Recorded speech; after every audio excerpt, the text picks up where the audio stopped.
What's up, Destiny Makers and Takers? Influencer of influencers, here to influence you to live your best life, your stress-free life.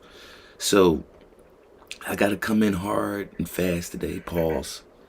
But basically, y'all know there's a war going on right now between good and evil, right?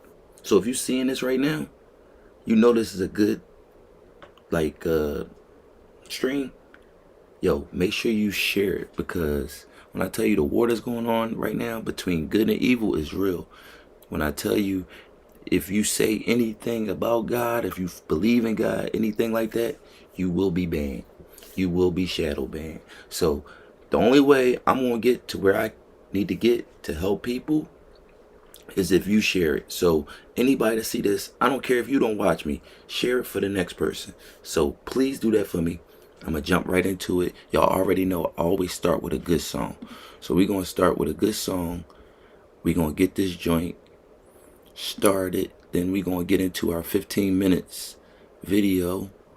But yeah, please, please, please share this live, y'all. When I'm telling y'all, if y'all don't share it, like I'm telling y'all, this is not it's not in our favor if you a positive streamer or you believe in God or any of that. So, like I said, if you believe in God, you know there's a war going on, and you want to help, all you gotta do is just help me share my live, and I'm telling you, it will make a big difference. CD the key. Rules, regulations, root work, meditation. Get to it, I ain't sitting waiting. Retired doctor, out of patience. Liberated like I'm Haitian when I went, started craving for more. Now my life's so amazing. From a crumb to a brick, knocking out goes on my list. Blacking on proud like a piece of fist. Make it exist with the flick of the wrist. Ooh, with the flick of the. Hey, while I mash, I kinda let go of some habits. People bag is balanced on hard when I'm smoking on cabbage. Tars rising, my life lavish. Personal UFO, rather to come in and shit on the floor. Relocated, propagated to grow. Come on, son. Hey, making money from these melodies. Pockets are overweight, they need amphetamine. Ancestors with me, heavily poison. Acronym what they were telling me. Passing over opportunities, regularly. Damn, take risks, lessons flow steadily. So Maryland is heavily. If you down, only temporarily. Learn a lesson, move cleverly. Struggle turn me to a better me.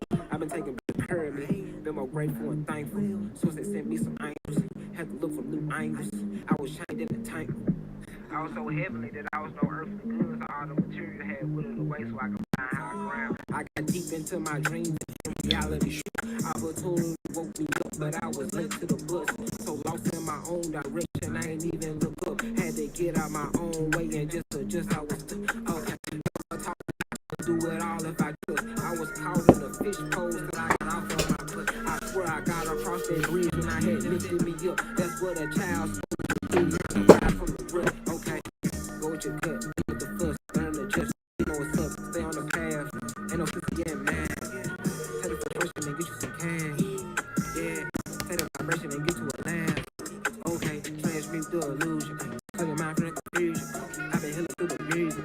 Educated like a trap chill, fluent. She balls like a dude. Trap chill, moving fluent. She balls like a dude. This I sauce. Shout out free soul.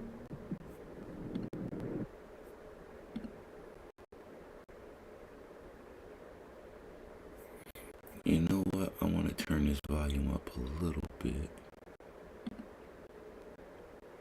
Oh, my bad. Oh, why did I do that?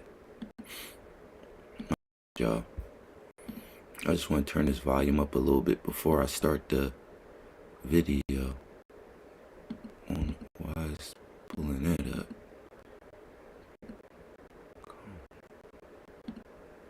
Please help me.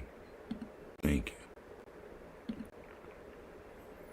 Yeah, I just want to turn the volume up a little bit on the stream so y'all can hear.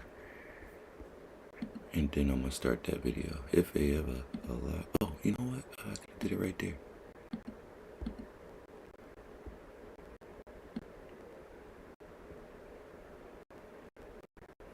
Yeah, I wonder was y'all hearing me? That's the question. That's the question. Oh, I'm still doing it. So, all right, there we go. I did turn the sound up a little bit. So now, what's up to y'all? Please share the live, y'all. Please share it for me, please. Like I said, it's a battle going on right now, good and evil. And listen, what I'm telling you, when you're trying to put something good out here, they are not going to help you. They do not promote it. So please share the live for me, y'all. Over which you have complete control, and that is your thoughts. So if you take full and complete control over your thoughts and keep your thoughts on what it is you want, make them positive causes, the conditions or effects will take care of themselves with the inexorability of a law of nature. Now the next law is what is called the law of belief. The law of belief simply says that whatever you believe with feeling, and this is the key, with feeling, and the more emotion you put into a belief, becomes your reality. It becomes your reality because you will always act in a manner consistent with your beliefs. As a matter of fact, your entire reality right now is simply an outward picturing of your most intensely held beliefs. And I definitely believe that YouTube stopping people from coming in my room. Henry Ford said, if you believe you can do a thing, or if you believe you cannot, you are right. Maybe I should drop that belief. Form our realities to That the is not a degree to battle which we between believe good anything and to be evil. true. Our beliefs act as sort of like a screen. They filter out any information that is inconsistent with our beliefs. We have a deep down desire inside of us to remain consistent. So we're always trying to view our world, rationalize our world, interpret our world so that it is consistent with what we have already decided to believe. We develop what is called scotomas. A scotoma is a word in psychology that simply says that we develop blind spots. We do not see opportunities if we are convinced that there are no opportunities. We do not see possibilities for success if we don't believe that success is possible for us. However, if we begin to change our beliefs, we begin to change our realities. Let me give you an example. There's a story of a young man who came from a small Midwestern town. It's a true story. It was reported in the psychological journals a couple of years ago. He got straight A's all through junior high school and high school. At the end of the 12th grade, he wrote his Scholastic Achievement Test to go to university. A few weeks later, he got back a letter from the university saying, you have scored 98 on the Scholastic Achievement Test, and you are hereby admitted to the university for the fall semester. Well, he didn't know very much about Scholastic Achievement Tests, and he thought that the 98 was an IQ score.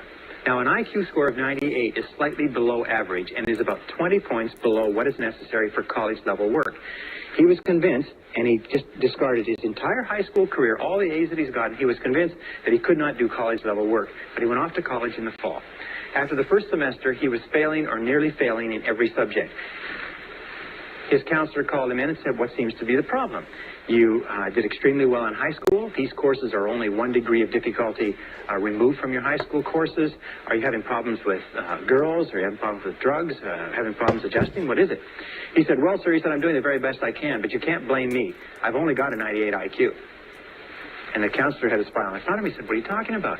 He said, well, in my letter of admission to the university, it said that I got a 98 on the Scholastic Achievement Test. He said, son, that's not an IQ. They said, that's not an IQ. That is a percentile. What that means is that you scored equal to or higher than 98% of the students in the country who wrote that test. You're one of the brightest kids in this university. Well, this young guy went out. He checked on the Scholastic Achievement Test. He found it was true that the 98 was a percentile, not an IQ. He went back to his courses, and 2 years later, he was in the top 10 in a 30,000-student university. He was leading in all of his classes. Once he changed his reality, once he changed his beliefs about his intelligence, his reality changed automatically.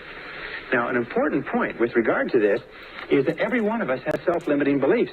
Every one of us believes ourselves to be limited in some way. Every one of us believes ourselves to be limited in intelligence, creativity, money-making ability. I can't sell. I can't speak in front of audiences.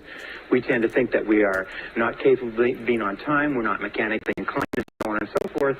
But exhaustive research demonstrates that talents are pretty evenly spread throughout the population.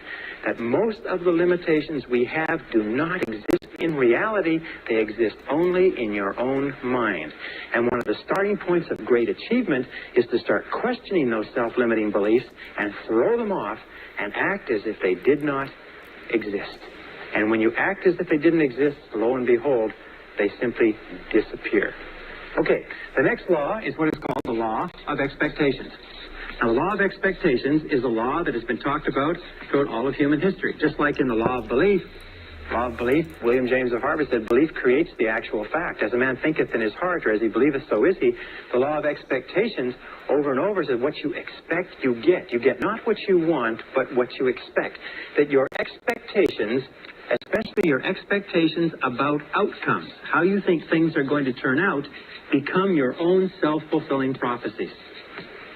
And Dr. Robert Rosenthal of Harvard University has done something like 300 experiments on expectations theory, on what is called experimenter theory, and he finds that your expectations have an effect on other people and events and circumstances, even if your expectations are based on totally false information. Whatever you expect with confidence, in other words, if you confidently expect good things to happen, surprise, surprise, good things happen to you. If you confidently expect negative things to happen, then negative things are going to happen to you. Like, I confidently expect people to eventually jump on this page. I do, because if I didn't, do you think I would be doing it every day? Do you think I'd be doing my 28-day challenge, making sure that I stick to what I'm supposed to do? So that's the thing about it. Once you lock in and say, look, like, this is what I'm going to do, and you putting the efforts in, I already know it's on its way. So it's just a matter of me just continuing to stream, and hopefully sooner or later everybody will catch on. That most successful people have developed an attitude of confidently expecting good things to happen. It's called the attitude of positive self-expectancy. It is the attitude of the winner. The winner looks for good things to happen. The winner expects to win in advance, and lo and behold, whatever you expect with confidence tends to come true, even if the information upon which your expectations is based is totally false. Now, let me give you an example of expectations.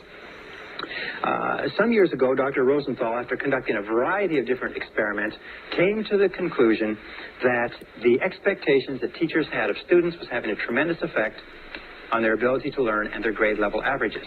So he put together a series of experiments, and then one major experiment, which was tremendous. He went to the San Francisco Bay Area, and at the beginning of the school year, he had the principal call in 3 teachers. The 3 teachers were told that by the principal, as a result of teaching excellence, they had been singled out as the 3 best teachers in the school, and that they were going to be given 30 students each of the brightest students in the school, identified by IQ tests at the end of the last semester. They would be able to teach these students for the entire year, and it was estimated by experts that these students would jump in scholastic achievement an average of 20 to 30% over the course of that school year. Now, the teachers were told that one of the conditions was that they mustn't tell the teachers, they mustn't tell the students, and they mustn't tell their parents. They must continue to teach the same way, and classes were carefully monitored to make sure that they taught the same way they taught before, but only they would know that they had been given 30 bright students each to teach for the whole year. The teachers were delighted. The teachers went out. They were excited about this. They worked hard with those students. They spent time after school with them. They got really, really involved in teaching more than they ever had before. And at the end of the school year, lo and behold, those 3 classes led not only the school, but the entire school district in academic accomplishment. At the end of the year, they called the 3 teachers in. They sat them down and they said, well, you've had a good year. And they said, yes, well, it was great. Those kids were so bright. They were so eager to learn. They said, well, maybe we should tell you the truth, that this was an experiment. And the fact is that the beginning of the school year, we selected the names of 90 children by lottery from the school population at large and assigned them to your class. We didn't even know what their IQs were. They said, well, that's remarkable. How could it have happened that they did so well? And then they looked at each other and said, well, of course. It's because we are the 3 most excellent teachers in this school. They said, well, the other side of it was simply this, is at the beginning of the school year, we put all the teachers' names in a hat, and yours were the first 3 names that were drawn. So this is what is called a double-blind experiment. They held constant for everything but expectations. Now, the expectations on the teachers were explicit. We believe that you are excellent teachers. The expectations of the teachers on The students were implicit. They were never spoken. The teachers just treated those students as though they were really intelligent, and the students bloomed and blossomed.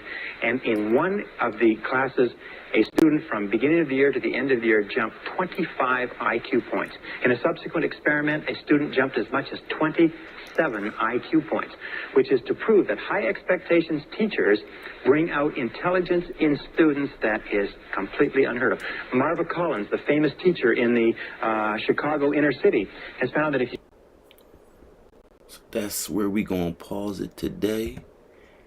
And I guess I'm gonna jump back into another song. Then we gonna end the stream. But yeah. Out of that one, I like let me see, what was my favorite one out that one? I like the law of belief thing, because I know it's true. Like, if you believe, you achieve. So, you know, a lot of times I tell people, you know, different things that we believe in, we have a lot of beliefs that's not good for us. We believe things are not going to work out. We believe that, we believe a lot.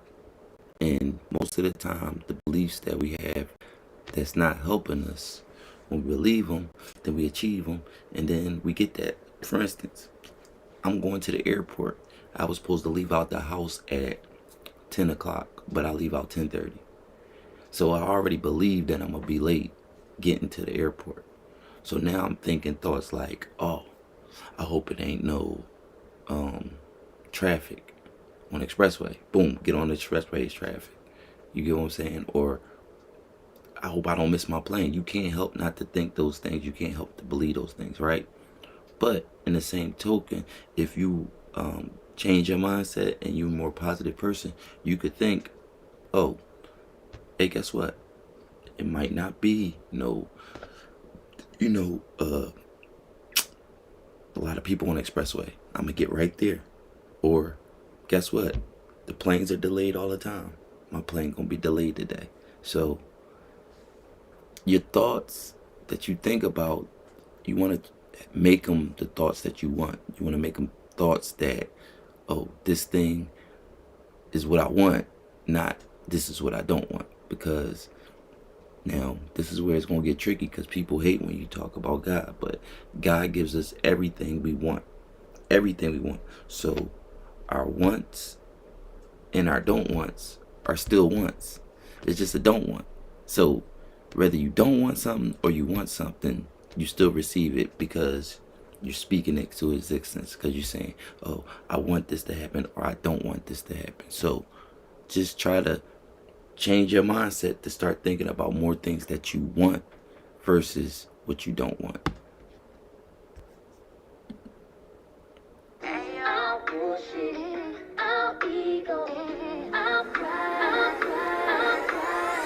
The heart facilitates the experience of the mind. The heart is the center and core of the being. Alignment is key. To avoid the ailment, you need to be in alignment. You gotta be yourself. But in order to be yourself, you gotta know yourself. Right? So it's time to heal. It's time to reveal. It's time to step up and step into your power. We stand on the shoulders of our ancestors. We walk in greatness. We are one. Mind in one place, heart in another. Our relationship with pain became the stain on the cover. Ignorance created blemishes. I'm currently dealing with fear of rejection turned to timidness. It's time to start healing this. Discomfort and self-doubt, please the people I'm chilling with. I deserve better. Told myself the road become limitless. Oh, speak on how you feel. You can't heal what you don't reveal. When it's from the heart, it give you chills. You free from the ills. You came in this world to express. Don't think less of yourself. Spirits in the breath. Don't repress. Get it off of your chest. Trap them mental prisons, cause our body's been preconditioned. First step is to listen. Your soul speaks through your intuition. It's your mind versus your heart versus your soul versus your body. Your mind versus your heart versus your soul versus your body. Your mind versus your heart versus your soul versus your body. Your mind versus your heart versus your soul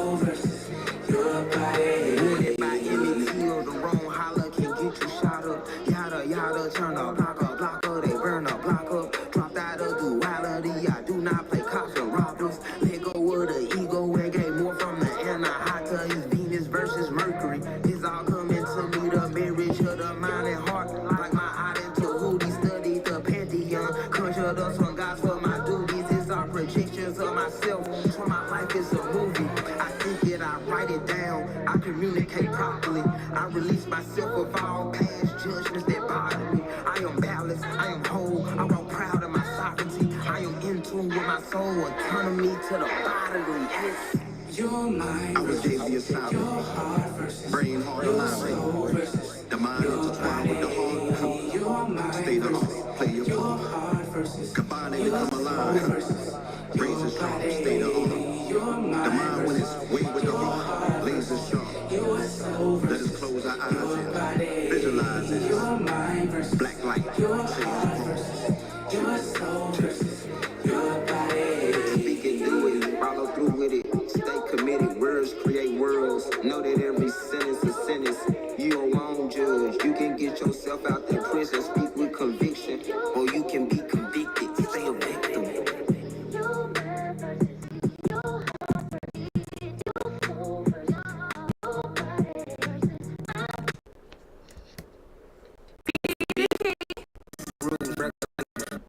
Don't forget. Oh, I was still playing. Don't forget. Every present moment is a what? It's a gift. That's why it's called a present. And I always tell you, every present that we receive is not a present that we want. Or it's not a present that we want right now. Somebody that might have bought you a juicer, but you wasn't healthy. And then later, you started working out. You were so happy that you got that juicer. So just remember, the gift or the present moment that you have right now might not be the present that you want. But guess what? The gift will show itself later. So just remember that.